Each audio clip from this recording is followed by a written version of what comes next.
আর সেই গর্তে ওনার বিবিকে রেখে আসতেন, ঘরে দরজা দিয়ে আসতেন। এবং যখন জামাতের সাথে আব্দুল আনসারী রাদিয়াল্লাহু তাআলা আনহু জামাত পড়ে আবার সাথে সাথে চলে যায়, প্রত্যেকটা দিন এবং প্রত্যেক ওয়াক্তে এরকম করছে।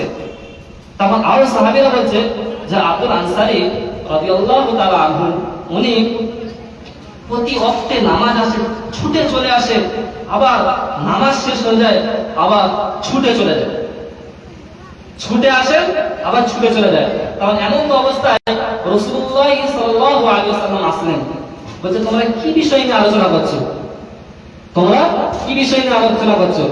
আমরা অনেকেই আছি। তখন রাসূলুল্লাহ সাল্লাল্লাহু আলাইহি ওয়াসাল্লাম বলছেন কারোর বিষয় তোমরা পিছনে আলোচনা করবে না, খারাপ মন্দ কথা কারোর বিষয় তোমরা পিছনে তার বিষয়ে আলোচনা করবে না, এটা বললেন। কিন্তু আমাদের সমাজে এটা বেশি হয়, নিজের খারাপটা আমরা দেখি না, তাই না? আমি কি খারাপ করেছি আমার এটা আমি দেখছি নি, কিন্তু উনি কি করেছে আমি ওনার খারাপটা নিয়ে পড়ে রয়েছি, ওনার খারাপটাকে আমি প্রচার করছি, ওনার খারাপটা অন্যর কাছে বলে আমি হাসি ঠাট্টা মনে করছি, এটা আমরা করছি। এখনকার জামানায় মানুষ এটাই করছে, কিন্তু এটা নবীর আদর্শ না, এটা নবীর আখলাক না। আমরা যে এই জলসা দিলাম, এত বড় একটা জলসা দিলাম, কিন্তু কিছু একটা শিখতে হবে, কিছু একটা উপহার দিতে হবে, সেটার উপর আমল করতে হবে। যে আসলাম, হুজুরের কথা শুনলাম, শুনে এক কান দিয়ে বার করে আমরা খাওয়া দাওয়া করে বেরিয়ে চলে গেলাম, এটা করলে হবে না, তত বিফল হয়ে গেল। এতক্ষণ যে কথা বললাম আপনারা কোন কিছু আমল করবে তত বিফল হবে না। তখন এই আব্দুল আনসারী রাদিয়াল্লাহু তাআলা কথা বলছেন, রাসূলুল্লাহ সাল্লাল্লাহু আলাইহি ওয়াসাল্লাম বলছেন যে ঠিক আছে, এর তথ্যটা আমি জানবো, এর ঘরে গিয়ে আমি জানতে চাইবো, কি হবে আমি জানতে চাই। তখন ওনার ঘরে চলে গেলেন, ঘরে গিয়ে বলছেন আসসালামু আলাইকুম, তিনবার বলছেন আসসালামু আলাইকুম, আসসালামু আলাইকুম। ঘরে উপস্থিত থেকে আওয়াজ আসছে না, ঘরে উপস্থিত থেকে আওয়াজ আসছে না। এটা যখন মুহাম্মদ সাল্লাল্লাহু আলাইহি ওয়াসাল্লাম যখন এবারে চলে আসছে, অনেকটা দূর পথ যখন চলে আসছেন, তখন ওই আব্দুল আনসারী রাদিয়াল্লাহু তাআলা আনহু দরজা খুলে, আপনি অনেকে সালামের মানে জানেন না, যে আগুন লাগবে তখন আমরা বুঝতে পারবো কি ঘটেছিল। এবার যখন চলে যাচ্ছেন, তখন এবারে রাসূলুল্লাহ সাল্লাল্লাহু আলাইহি ওয়াসাল্লামের ঘরে যখন কোন মেহমান আসে, যখন মেহমান চলে যায়, তখন আমরা হাফ রাস্তা আগে দিয়ে আসি তো তেমনই ঠিক আব্দুল আনসারী রাদিয়াল্লাহু তাআলা আনহু রাসূলুল্লাহ সাল্লাল্লাহু আলাইহি ওয়াসাল্লামকে আগে দিয়ে আসছেন। এবার যখন জিজ্ঞাসা করেছিলেন, এই কথাটা জিজ্ঞাসা করেছিলেন যে তুমি উত্তর দাওনি কেন, আমি যে তিনবার সালাম দিলাম তুমি ঘরে কেন উত্তর দিওনি কেন?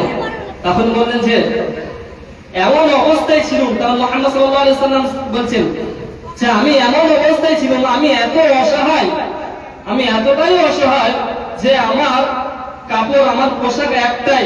আপনি সেই মসজিদে নববীতে বসে বলেছিলেন আসসালাতু মিফতাহুল জান্নাহ, জান্নাত হচ্ছে জান্নাতের, এই নামাজ হচ্ছে জান্নাতের চাবিকাঠি।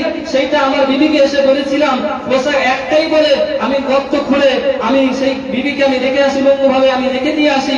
আবার আমি যখন নামাজ পড়ে আসি, আবার এই জামাটা, এই পোশাকটা আমার বিবিকে দিয়ে দিই, আর আমি সেই গভীরে চলে যাই, সেই গর্তে আমি ঢুকে যাই। তা আমি এমন ভাবে ছিলাম, এমন অবস্থায় ছিলাম, তাই আপনাকে আমি উত্তর দিতে পারিনি, আমি সালামের উত্তর দিতে পারিনি। আজ আমাদের শোকেস ভর্তি পোশাক, শোকেস ভর্তি জামা কাপড়, সাজানো ঘরে, কিন্তু এক ওয়াক্ত নামাজ পড়ি না, তখন শুধু নবী সাল্লাল্লাহু আলাইহি ওয়াসাল্লাম শুধু বলেছেন যে আসসালাতু মিফতাহুল জান্নাহ, জান্নাতের নামাজ হচ্ছে জান্নাতের চাবিকাঠি। এই কথাটা শুনে কিন্তু বিবিকে বললেন, আর বিবিকেও আমি জান্নাতে নিতে চাই। আর এটা আমরা জানার পরেও আমরা নামাজ পড়ছি না, জামা কাপড় ভর্তি আমাদের ঘরে, শোকেস ভরা ভর্তি। কত আফসোসের হয়ে বিষয় করতে হচ্ছে এই কথাগুলো। এবারে যখন রাসূলুল্লাহ সাল্লাল্লাহু আলাইহি ওয়াসাল্লামকে আগে দিয়ে আসছেন, আব্দুল আনসারী রাদিয়াল্লাহু তাআলা আনহুকে আগে দিয়ে আসছেন, একটা খেজুরের গাছ দেখলেন, একটা খেজুর গাছ দেখলেন। সেই খেজুর গাছে নিচে দুটো বাচ্চা বসে আছে, দড়ি দিয়ে বেঁধে রেখেছে, কেন বেঁধে রেখেছে? তখন কান্নাকাটি করছে, ওই দুটো বাচ্চা কান্নাকাটি করছে। তো সেই পথ থেকে রাসূলুল্লাহ সাল্লাল্লাহু আলাইহি ওয়াসাল্লাম যাচ্ছেন, বলছে তোমাকে কে বেঁধে রেখেছে আর তুমি এত কান্নাকাটি করছো কেন? তখন বললেন যে হে রাসূলুল্লাহ সাল্লাল্লাহু আলাইহি ওয়াসাল্লাম, ইয়া হাবিবাল্লাহ, এখান থেকে এত মানুষ যাচ্ছে, যাতায়াত করছে, এত মানুষ যাতায়াত করছে, কেউ আমায় জিজ্ঞাসা করলো না যে তুমি খেয়েছো, তোমাকে কেন বেঁধে রেখেছে, কেউ জিজ্ঞাসা করলো না। যে একটু আগেই বললাম শুধু আমার পয়সা আছে বলে যে আমি খাবো আর পাশে যারা বাড়ি আছে অসহায় তাদেরকে খাওয়া দেবো না, এটা মানা যায়? এটা নবীর আখলাক? নবীর আখলাক না এটা।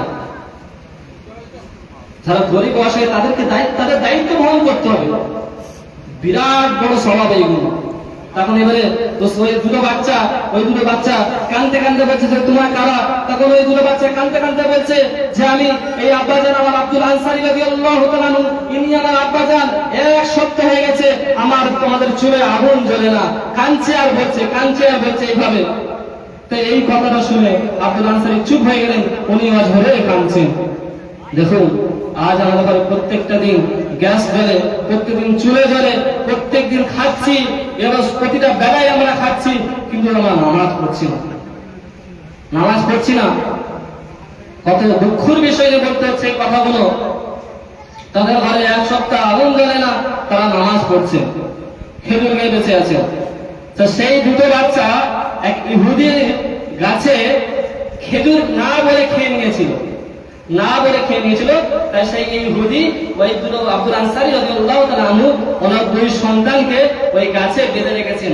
এবার যখন মসজিদে নববীতে চলে যাচ্ছেন রাসূলুল্লাহ সাল্লাল্লাহু আলাইহি ওয়াসাল্লাম চলে যাচ্ছেন, গিয়ে মসজিদে নববীতে ঘরে বসে কান্না করছেন।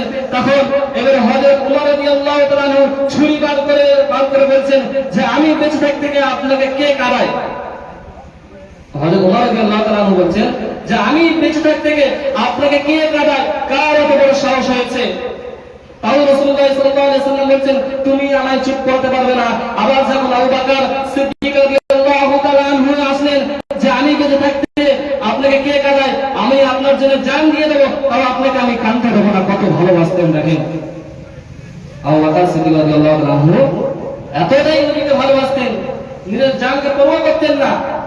আমাদেরকে বলা হয়েছে, একদিন একটা হাদিস বলি, একদিন হযরত ওমর রাদিয়াল্লাহু তাআলা আনহু বলছেন যে হে নবী, আমি আমার জানের থেকে বেশি আপনাকে বেশি ভালোবাসি না। আমি ঘরের সবাইকে রেখে আপনাকে সব থেকে বেশি ভালোবাসি, কিন্তু আমার জানের থেকে বেশি ভালোবাসি না। এটা নবী সাল্লাল্লাহু আলাইহি সাল্লামকে বলছেন যে আমার ঘরে স্ত্রী সকলের থেকে বেশি ভালোবাসি আপনাকে, কিন্তু আমার জানের থেকে বেশি ভালোবাসি না। তখন রাসূলুল্লাহ সাল্লাল্লাহু আলাইহি ওয়াসাল্লাম হযরত ওমর রাদিয়াল্লাহু তাআলা আনহুকে বলছেন যে তুমি ততক্ষণ পর্যন্ত ঈমানদার হবে না যতক্ষণ পর্যন্ত তুমি তোমার জানের থেকে বেশি আমাকে ভালোবাসবে না। আমরা আমাদের জানের থেকে বেশি ভালোবাসি? এক ফোঁটা ভালোবাসি না, একটা সুন্নাত আদায় করি না, সুন্নাত রাসূলুল্লাহ সাল্লাল্লাহু আলাইহি ওয়াসাল্লাম কথা মোতাবেক চলি না। নবীর আখলাক দেখে আমরা উনি হচ্ছেন যেন একটা ঘর বানালে একটা ইঞ্জিনিয়ার লাগে না? একটা ভালো ঘর বানাতে গেলে একটা ইঞ্জিনিয়ার লাগে। উনি হচ্ছেন ইসলামের একটা ইঞ্জিনিয়ার, আমাদেরকে শিখিয়ে দিয়ে গেছেন। নবী আসলে কি যুগ ছিল, নারীদের উপর কত অত্যাচার নবী শিখিয়ে দিয়ে গেছেন। রাসূলুল্লাহ সাল্লাল্লাহু আলাইহি ওয়াসাল্লাম শিখিয়ে দিয়ে বিদায় হয়, যখন বিদায় হওয়ার তখন এক জায়গায় দাঁড়িয়ে রাসূলুল্লাহ সাল্লাল্লাহু আলাইহি ওয়াসাল্লাম বলছেন যে তোমরা নারীদেরকে গোলামের মতন রাখো, নারীদেরকে তোমরা অত্যাচার করো, নারীদেরকে তোমরা মারো, আবার যখন তোমাদের খায়েশও পূরণ করো, আবার তোমরা নারীদেরকে গোলামের মতন রেখে তাদেরকে মারধর করো। এটা করবে না। নারীদেরকে বড় ইজ্জত দেওয়া হয়েছে, নিজের স্ত্রীকে নিজের বিবিকে ভালোবাসতে বলা হয়েছে। নিজের বিবাহের লাইনে পুরো জিন্দেগিটা আল্লাহ রাব্বুল আলামিন তখনই খুশি হয় যখন নিজের স্ত্রীকে ভালোবাসবে, যখন স্বামী স্ত্রীদের মধ্যে ঝগড়া বেড়ে যায়, যখন আবার সেই ঝগড়াটা মিটিয়ে ভালোবাসা হয়, ভালোবাসা একত্রিত হয়ে যায়, তখন আল্লাহ রাব্বুল আলামিন বলেছেন তাদের পিছনের গুনাহ আমি মাফ করে দিই। সুবহানাল্লাহ। তাহলে স্ত্রীদের কত ইজ্জত দেওয়া হয়েছে, তাদের আমরা মূল্যায়ন করি না, গালি দিই, খিস্তি মারি, তারপর আমাদের খায়েশও পূরণ করি। যাই হোক, এবারে রাসূলুল্লাহ সাল্লাল্লাহু আলাইহি ওয়াসাল্লাম মসজিদের নববীতে বসে কান্নাকাটি করছেন, অঝরে কাঁদছেন। এবারে আসছে উসমান গনি রাদিয়াল্লাহু তাআলা আনহু। দূর থেকে দেখা যাচ্ছে যে উসমান গনি আসছেন। তখন রাসূলুল্লাহ সাল্লাল্লাহু আলাইহি ওয়াসাল্লাম অঝরে যে কাঁদছেন, তখন উসমান গনি এসে বলছেন যে আপনাকে আমি কিভাবে চুপ করাতে পারি, কি উপহার দিয়ে আপনাকে আমি চুপ করাতে পারি। তখন রাসূলুল্লাহ সাল্লাল্লাহু আলাইহি ওয়াসাল্লাম কাঁদতে কাঁদতে বলছেন যে তুমি আমাকে তখনই চুপ করতে পারবে এই যে আব্দুল আনসারী রাদিয়াল্লাহু তাআলা আনহু এই দুটো সন্তান ওই খেজুর গাছের ওখানে এক ইহুদি বেঁধে রেখেছে, সেই গাছটাকে তুমি কি আমায় কিনে দিতে পারবে, সেই গাছটাকে তুমি আমায় এনে দিতে পারবে। তখন উসমান গনি রাদিয়াল্লাহু তাআলা আনহু ওই ইহুদির কাছে চলে গেছেন। ওই ইহুদিকে বলছেন যে তুমি কত মূল্যে তুমি আমার এই গাছটা বিক্রি করবে, কত মূল্যে আমার এই খেজুর গাছটা আপনি বিক্রি করবেন। বলছে আমি বিক্রি করবো না। সেই ইহুদি বলছে আমি এই খেজুর গাছ বিক্রি করবো না। তখন ওই ইহুদিকে বলেছে যে আমার যতটা সম্পদ আছে সব সম্পদ দিয়ে দেবো, তুমি তার বিনিময়ে আমার এই খেজুর গাছটা দিয়ে দাও। তখন সেই ইহুদি বলছে যে তোমার আমার সব সম্পদ চাই না, তুমি যদি আমার এই 100টা খেজুর গাছ যদি তুমি আমার নামে করে দাও তাহলে সেই খেজুর গাছটা আমি তোমার নামে করে দেবো। সুবহানাল্লাহ। তখন এই আবু উসমান গনি রাদিয়াল্লাহু তাআলা আনহু সেই ইহুদিকে বলছেন যদি তুমি আমার সব সম্পদ যদি চাইতেন আমি মুহাম্মদ সাল্লাল্লাহু আলাইহি ওয়াসাল্লামের জন্য আমি আমার সব সম্পদ এই একটা খেজুরের জন্য আমি দিয়ে দিতাম। সুবহানাল্লাহ। কতটা ভালোবাসতেন নবীকে, নবী কতটা ভালোবাসতেন। বলছে আমার সব সম্পদ দিয়ে দিতাম এই একটা খেজুর গাছের বিনিময়ে। আমার নবী অঝরে কাঁদছেন। সেই নবীকে আমরা ভুলে গেছি। আমরা এই নবী মিলাদ দিচ্ছি, এই মিলাদ জলসা দিচ্ছি, হুজুররা বক্তৃতা দিচ্ছে, তো শুনলে হবে না, শুনলে হবে না, এর উপর আমল করতে হবে, এর উপর আমল করতে হবে, তাহলেই আপনারা লাভবান হবে। এবারে যখন ওই রাসূলুল্লাহ সাল্লাল্লাহু আলাইহি ওয়াসাল্লামকে ওই খেজুর গাছটা যখন নামটা করে দিলেন তখন রাসূলুল্লাহ খুশি হলেন, তখন খুশি হলেন। তো রাসূলুল্লাহ সাল্লাল্লাহু আলাইহি ওয়াসাল্লামকে এমনটাই ভালোবাসতে হবে যে প্রতি বছর রবিউল আউয়াল মাস আসছে, আমার নবীকে ভালোবাসি, আমরা জলসা দিয়ে দিলাম, নবীর একদিনের জন্য আমরা জলসা দিলাম, আমাদের ভালোবাসা মিটে যাবে না। জলসা অবশ্যই দেব, নবীর আলোচনা হবে, কিন্তু একদিনের ভালোবাসা হলে হবে না। নবীকে একদিন ভালোবাসলে হবে না। এই যে মাহফিলটা করা হয়েছে, যে বক্তৃতা দেওয়া হচ্ছে, এখন এর মধ্যে কিছু একটা আমল দিতে হবে, মানে নবী একটা সুন্নাত দিতে হবে। নবীর শেষ সুন্নাত ছিল কি? মেসাওয়াক। এই মেসাওয়াক করতে হবে। নবী আমরা যে দাড়ি রাখি না, আমরা অনেকে আছি দাড়ি রাখি না, নবীকে ভালোবাসছি, এখান থেকে শুনে গেলাম আমরা দাড়িটা রাখবো। দাড়ির কত ফায়দা। যাদের মুখ ভরা দাড়ি থাকে, যাদের মুখ ভরা তাদের সিংহের মতো লাগে, তাকেই তো বলা হয় ছেলে। আপনি যদি মনে করেন আমার 40 বছর বয়স হয়ে গিয়েছে আর আমি যদি দাড়ি চেঁচে দিই, আমি যদি দাড়ি কেটে দিই, আমাকে কি জোয়ান লাগবে? কথা বলেন, জোয়ান লাগবে? আর আমি তো ছোটবেলাতে আপনাদেরকে দেখে আসছি, কথায় একটা বোঝাচ্ছি। একটা বাচ্চা যদি ছোটবেলায় দিয়ে আপনাদেরকে দেখে আসে, যেটা আমি ছোটবেলায় দেখে আসি, 40 বছরই দেয় না, তাহলে কেন আমরা দাড়িটা চেঁচে দেবো?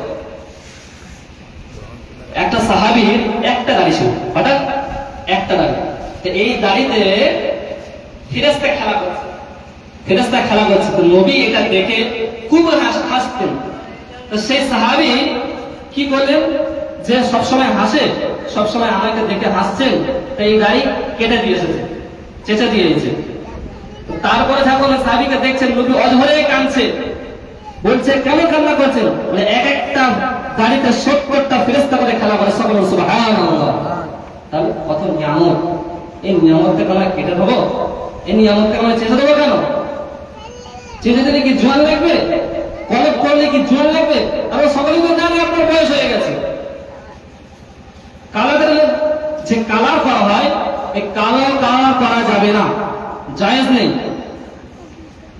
আমরা যে কলপ করি না, আমরা অনেকে আছি, যে আমার আব্বা জানবা, অনেক দাদা জানো আছেন, যে আমাদের বয়স যখন হয়ে যায় আমাদের চুল কালো করি, চুল কালো করি, তো বয়স হয়ে গেলে আমরা চুল কালো করি, এটা হারাম করা যাবে না। এটা একেবারে হারাম বলা হয়েছে এবং জায়েজ নেই এই কালারটাকে, কালো কালারটাকে। তাহলে আপনার তো যে কালারটা করে নিচ্ছেন সেটা আমি বুঝতেই পারবো আপনার বয়স হয়ে গেছে।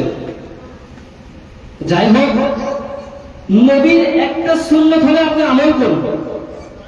নবীর একটা সুন্নত হলেও, নবীর একটা সুন্নত হলেও আমল করুন, শিখুন, জানুন, তার উপর আমল করুন, ইবাদত করুন।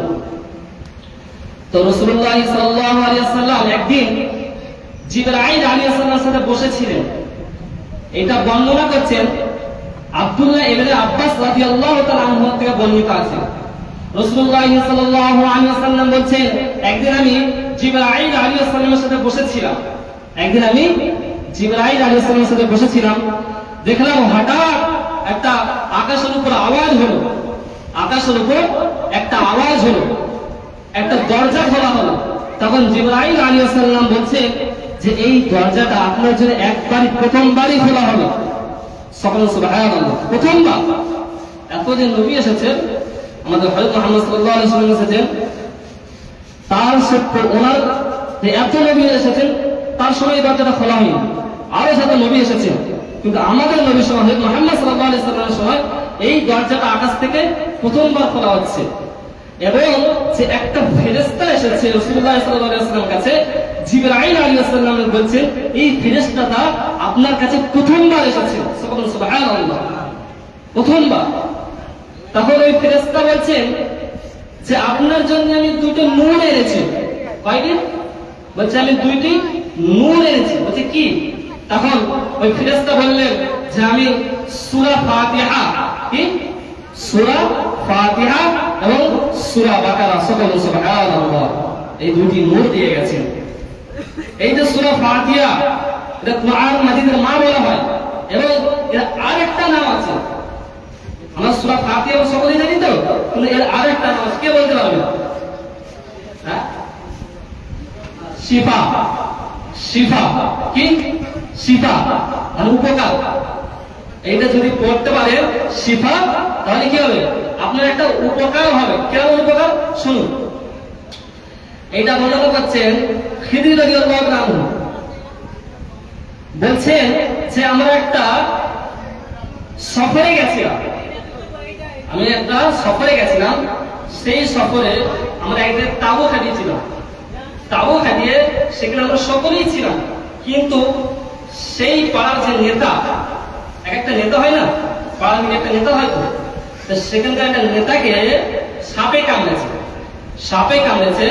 একটা বালিকা এসে ওনাদেরকে বলছেন যে আপনাদের মধ্যে কেউ কি আছেন যে ঝাড়ফুঁক করতে পারে?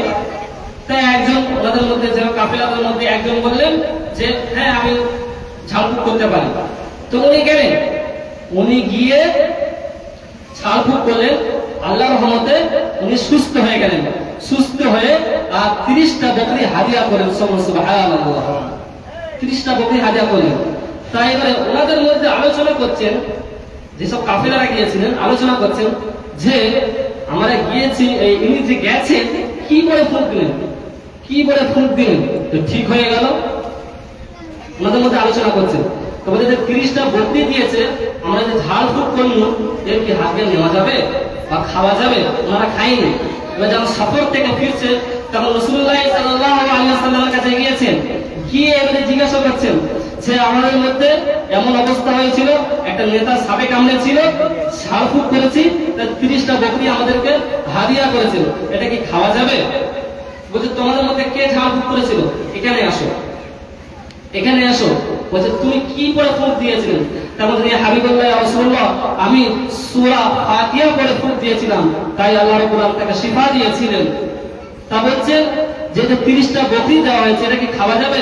তখন উনি বললেন তোমরা সকলেই মিলে খাবে এবং আমার একটা ভাগ লাগবে, হাদিয়া নেওয়া যাবে।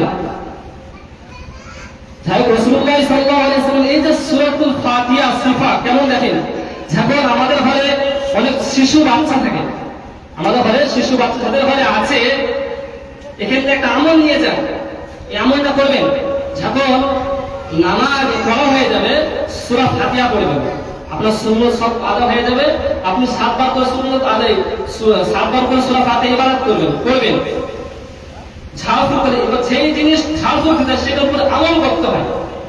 তাই সূরা ফাতিহা রাসূলুল্লাহ সাল্লাল্লাহু আলাইহি ওয়াসাল্লাম বলেছেন, কোন শিশু বাচ্চা যদি করে অঝরে কান্নাকাটি করে, অঝরে যদি কান্নাকাটি করে, তাহলে একটা গ্লাসে বা একটা পাত্রে সূরা ফাতিহা 7 বার করে ওই পানিতে ফুঁক দিয়ে দম করে ওই শিশু বাচ্চাটাকে একবার পানি খাওয়াবে, একটু মুখে মাখিয়ে দেবে এবং ঘরের 4টে কোণায় ওই পানিটা ছড়িয়ে দেবে আল্লাহর রহমতে। এবং জিনের একটা আশঙ্কা থাকে, জিনের আশঙ্কা পড়ে, প্রভাব পড়ে ছোট বাচ্চাদের, কেননা ওনারা তো পড়তে পারে না, শিশু বাচ্চারা কি পড়তে পারে? পড়তে পারে না, তাই বড় জিনরা ঘরে আসে, তা সেই জন্য কান্নাকাটি করে। তা এই সূরা ফাতিহা পানি পড়ে যদি 4টে কোণায় তুমি যদি ছড়িয়ে দিতে পারো, তাহলে আল্লাহ রাব্বুল আলামিন সেই বাচ্চাকে কান্না চুপ করে দেবেন। সুবহানাল্লাহ। তাহলে সূরা ফাতিহা কত শিফা, সূরা ফাতিহা আমরা আমল করব। আমরা অনেকে আছি নামাজ পড়ি, নামাজের মধ্যে ওয়াজিব, শুনুন, সূরা ফাতিহা পড়া ওয়াজিব, সূরা ফাতিহা জানেন না, এবং নামাজ পড়তে হয় নামাজের মতো, নামাজ পড়তে হয় নামাজের মতো। কেন? 4 রাকাত নামাজ পড়ছি, 4 রাকাত পড়ছি, 4 মিনিটে পড়ে দিলে হবে না। 4 রাকাত নামাজ পড়ছি, 4 মিনিটে পড়ে দিলে হবে না। কেন বলছি? ধরেন আপনাকে একটা দর্জি কাজে দিয়েছে, একটা জামা আপনি সেলাই করবেন, একটা জামা সেলাই করবেন, যদি আপনি তাড়াতাড়ি করেন সেই জামা সেলাই করে বেঁকে যাবে না, ঠিকভাবে সেলাই হবে না, ঠিকভাবে ফিটিং হবে না, ঠিকভাবে ফিটিং হবে না। যখন আপনি এই জামাটা, জামার টাকা যখন দেবে, সে কি জামাটা নেবে? সে জামাটা কি নেবে? সে জামাটা নেবে না। তেমনই ঠিক আল্লাহর নামাজ আপনি পড়ছেন, নামাজটা তাড়াহুড়ো করে পড়বেন না। আপনি যখন নামাজ পড়বেন সূরা ফাতিহাটা শুদ্ধভাবে পড়বেন, নামাজটা যখন পড়বেন সূরা ফাতিহা শুদ্ধভাবে পড়বেন। এবং যখন রুকুতে যাবেন সুবহানা রাব্বিয়াল আযীম, সুবহানা রাব্বিয়াল আযীম, সুবহানা রাব্বিয়াল আযীম, এটা 3 বার যে বলবেন একদম স্পষ্টভাবে পরিষ্কার হবে, একটু টান দিয়ে একটু সময় দিয়ে পড়বেন। আমরা যখন সেজদায় যাই, সেজদায় যখন আমরা উঠে পড়ি, সেজদায় যখন পড়ি তখন একটু সময় নিতে হয়, যতক্ষণ বলতে লাগে সুবহানাল্লাহ, সময় লাগে। সেই সময়টুকু 2 সেজদার মাঝখানে একটু বুঝতে হয়, কেন টপ করে কিন্তু সেজদা উঠি আর চলে যায় সেজদা। তা নামাজ পড়তে হবে নামাজের মতো। যেমন একটা মানুষ আপনাকে কাজ দিয়েছেন, কারিগরটা যদি ঠিকভাবে কাজ না করে তার সেই জামাটা সে ফিরিয়ে দেবে, তেমনই ঠিক নামাজও সঠিকভাবে আমল করতে হবে, সঠিক নিয়মে পড়তে হবে। তো রাসূলুল্লাহ সাল্লাল্লাহু আলাইহি ওয়াসাল্লাম জামানায় ঘটনা, ওয়াইস কুনি রাহমাতুল্লাহ আলাইহি নামের এক বান্দা, আল্লাহর বান্দা, উনি নবীকে খুবই ভালোবাসতেন, নবীকে না দেখাই ভালোবাসতেন। দেখুন, নবীকে না দেখায় খুব ভালোবাসতেন। তা একদিন নবীর ঘরে এসেছেন, নবীর ঘরে এসে সালাম দিচ্ছেন, আসসালামু আলাইকুম ওয়া রাহমাতুল্লাহি ওয়া বারাকাতুহু, 3 বার সালাম দিয়েছেন। অপর দিক দিয়ে আওয়াজ আসেন, তাই উনি নবীর সাথে দেখা করতে এসেছিল। তাই নবীর সাথে সাক্ষাৎ হয়নি বলে তিনি অঝরে কান্না করে সেই দরজার সামনে 1 ফোঁটা চোখের পানি ফেলে দিয়ে চলে গেল। এবং যখন রাসূলুল্লাহ সাল্লাল্লাহু আলাইহি ওয়াসাল্লাম ঘরে আসলেন, তখন বুঝতে পেরে গেলেন যে এই ঘরে ওয়াইস কুনি নিয়ে এসেছিলেন। সুবহানাল্লাহ। আর নবীও খুব অঝরে কাঁদছেন যে আমার এখানে ওয়াইস কুনি নিয়ে এসেছিল, আমার সেটা দেখা হলো। যখন এই দুনিয়া ছেড়ে চলে যাবে নবী সাল্লাল্লাহু আলাইহি ওয়াসাল্লাম, এই দুনিয়া ছেড়ে যখন চলে যাবে, তখন আমাদের জুব্বা মুবারক কাকে দেবে? সকলেই আলোচনা করছে সাহাবীরা যে নবীকে আবু বকর সিদ্দিক রাদিয়াল্লাহু তাআলা আনহু অনেক ভালোবাসতেন, ওনার জুব্বা মুবারকটা ওনাকে দিয়ে যাবেন। আর একজন বলছেন যে না, হযরত ওমর রাদিয়াল্লাহু তাআলা আনহুকে দিয়ে দেবেন, কেননা উনি ইসলাম গ্রহণ করেছিলেন।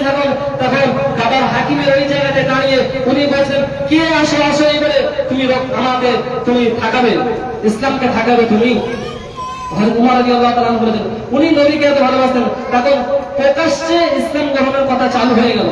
যখন হযরত উমর রাদিয়াল্লাহু তাআলা ইসলাম গ্রহণ করলেন, সেই হযরত উমর রাদিয়াল্লাহু তাআলাকে বলছেন ওনার জুব্বা মুবারক টাকা দেবেন, কারণ অনেকে বলছে যে উসমান গনি রাদিয়াল্লাহু তাআলা আনহুকে দেবেন, কারণ উসমান গনি রাদিয়াল্লাহু তাআলা সম্পদ ছিলেন, উনি নবী সব জায়গায় নবীকে আরো মানুষদেরকে সহযোগিতা করেছে, ওনাকে দেবেন, উসমান গনি রাদিয়াল্লাহু তাআলা আনহুকে দেবেন।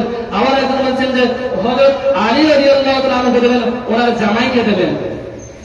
তখন এমন তো অবস্থায় রাসূলুল্লাহ সাল্লাল্লাহু আলাইহি ওয়াসাল্লাম আসলেন।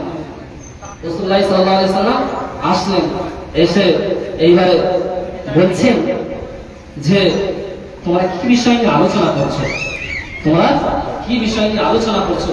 তখন উনি বলছেন যে ইয়া হাবিবাল্লাহ ইয়া রাসূলুল্লাহ, এই যে আপনার জুব্বা মুবারক, এই যে আপনার জুব্বা মুবারক রয়েছে, এই দুনিয়া ছেড়ে যখন আপনি চলে যাবেন এটা কাকে দিয়ে যাবেন? তখন উনি বলছেন আমার এই জুব্বা মুবারকটা আমি দিয়ে যাব ওয়াইস করুনি। কারণ সকলে অবাক হয়ে গেছে, আরো যে সাহাবীরা ছিলেন সকলে অবাকের মতো হয়ে দেখছে যে আমরা নবীকে এত ভালোবাসি, নবীকে এত ভালোবাসি, এই আল্লাহর বান্দাকে তো আমরা একবারও দেখিনি, কিন্তু এই যে নবীর পোশাক দিয়ে যাবেন কাকে দিয়ে যাবেন? এই নামটা একেবারে নতুন শুনতে লাগছে।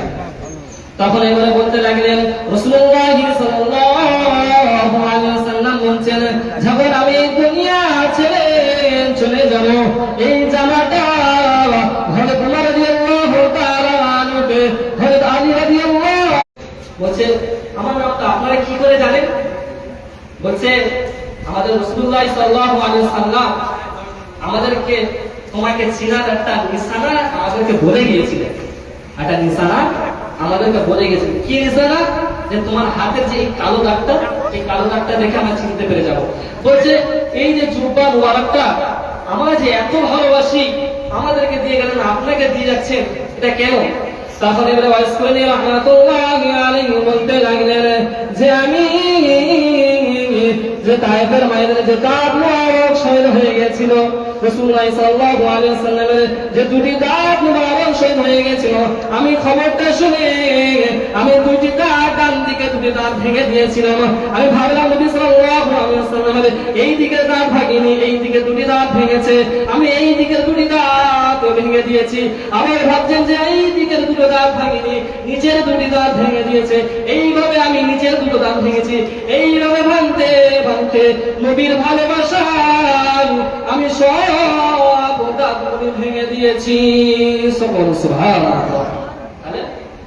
নবীর ভালোবাসা, নবীর ভালোবাসা দেখুন, দুটি দাঁত শহীদ হয়ে গেছে বলে সেই দুটি দাঁত শোনার খবর পেয়ে ভাবছে এদিকে দাঁত শহীদ করেছে, এদিকে দাঁত দুটো শহীদ হয়ে গেছে, এইদিকে দুটো দাঁত শহীদ হয়ে গেছে, এইভাবে ভাবতে ভাবতে নিজের সব দাঁত শহীদ করে দিলেন।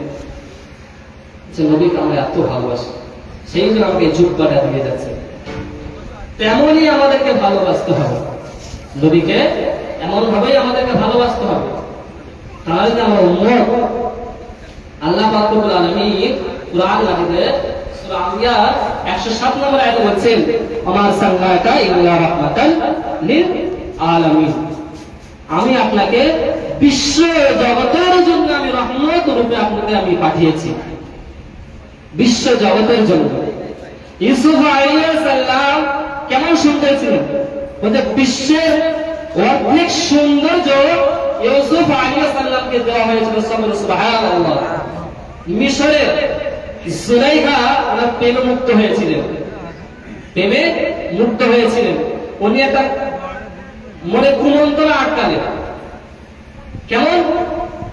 জুলাইখা একটা জিনিসে ফেসে গিয়েছিলেন খারাপের, তাই বলছে যে আমি ওকে রোজ দেখি, আমি ইউসুফ আলাইহিস সালামকে আমি রোজ দেখি, তাই আমি প্রেমে মুক্ত হয়েছি। তাই মিশরের সব সব ভালো ভালো নারীরা, সুন্দরী নারীরা, তোমরা আসো, তোমরা একদিন মেহমানে আসো আমাদের কাছে, একদিন দেখো তোমাদের কি অবস্থা হয়। এইটা দেখে তার রাসূলুল্লাহ সাল্লাল্লাহু আলাইহি ইউসুফ আলাইহিস সালামকে জুলাইখা বললেন, ওনাকে গোলাম হিসেবে কিনেছিলেন কে? আজিজে মিশর। আর আজিজে মিশরের স্ত্রী হলেন কে? জুলাইখা। ছোট থেকে মানুষ করে যখন বড় হয়েছে, ইউসুফ আলাইহিস সালাম এতটাই সুন্দর ছিল, জুলাইখা প্রেমমুক্ত হয়ে গেছিলেন। তাই এবারে সকল সুন্দর নারীদেরকে মিশরের দাওয়াত দেওয়া হলো। সব নারীরা আসলেন। আসার পরে সবার হাতে একটা করে আপেল ফল বা একটা করে ফল দেওয়া হয়েছিল, আর একটা করে ছুরি দেওয়া হয়েছিল। একটা করে ছুরি দেওয়া হয়েছিল আর একটা করে ফল দেওয়া হয়েছিল। আর ইউসুফ আলাইহিস সালামকে বলেছিলেন যে তোমাকে আমি একটা সুন্দর কাপড় দিচ্ছি, জুলাইখা দিয়েছিলেন একটা জামা দিচ্ছি, এই জামা আর ফল দিচ্ছি, এই ফলটা নিয়ে আর এই পোশাক সুন্দর করে এই মজলিসে তুমি আসবে আর এই ফলটা আমাকে দিয়ে যাবে। এই ফলটা আমাকে দিয়ে যাবে। যখন এবারে সবার হাতে ছুরি আর ফল দেওয়া হয়ে গেল, যখন এবারে ইউসুফ আলাইহিস সালাম যখন এবারে প্রবেশ করলেন, যখন ঢুকলেন, ইউসুফ আলাইহিস সালাম যখন যেতে লাগলেন, এবার সকলে ইউসুফ আলাইহিস সালামের সেই নারীরা ইউসুফ আলাইহিস সালামকে দেখতে দেখতে এতটাই সুন্দর ছিল যে ফল কাটতে কাটতে নিজের হাত কেটে দিয়েছে, নিজের হাত কেটে দিয়েছে। তা ওর থেকেও সুন্দর, ইউসুফ আলাইহিস সালামের থেকে সুন্দর আল্লাহ রাব্বুল আলামিন আমাদের রাসূলুল্লাহ সাল্লাল্লাহু আলাইহি ওয়াসাল্লামকে এই দুনিয়ায় পাঠিয়েছেন। উনি যদি না আসতেন তাহলে পুরো কায়নাত কিছুই সৃষ্টি হতো না, কিছুই সৃষ্টি হতো না। সেই নবীকে আমরা ভুলে গেছি। সেই নবীকে কিভাবে ভালোবাসতে হবে, সেই নবীর কথা কিভাবে মেনে চলতে হবে, সেটা আমরা পালন করি না। নবীর আদর্শ মানুন, নবীর কথা মোতাবেক চলুন। তো রাসূলুল্লাহ সাল্লাল্লাহু আলাইহি ওয়াসাল্লামকে আমাদের এতটাই ভালোবাসতে হবে। জঙ্গলে হরিণের ঘটনা বলি। এক ইহুদি ওই যে হরিণটার পানি পিপাসা লেগেছিল, তাই উনি নদীতে ওই নদীতে পানি খেতে এসেছিলেন। পানি খাওয়া, আর এক ইহুদি যে হরিণকে ধরে একটা জাল থাকে না, সেই জালটা পেতে রেখেছিলেন। হুজুর চলে আসেন, লড়াইতে